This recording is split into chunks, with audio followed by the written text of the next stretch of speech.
একেবারে রেডি হয়ে গেছে।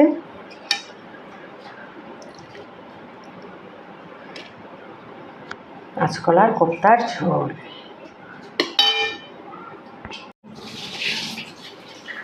কাঁচকলার কোপ্তা রেডি হয়ে গেছে, পরিবেশন করে ফেললাম।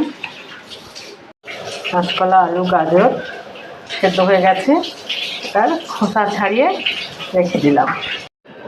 কাঁচকলার কোপ্তা তৈরি করা হচ্ছে। এর মধ্যে কী কী দিয়েছি মশলা আমি বলছি পরে।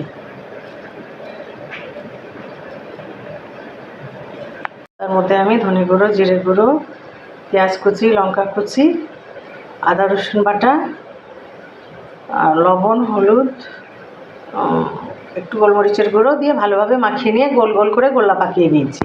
এরপরে আমি তেল দিয়ে ভালোভাবে ভেজে নেব, তারপরে রান্না করাটা দেখাবো বন্ধুরা। কোপ্তাগুলো ভাজা হয়ে গেছে। মশলার কথা বলেছিলাম, সেই সব মশলা দিয়ে মশলাটা কষানো হচ্ছে।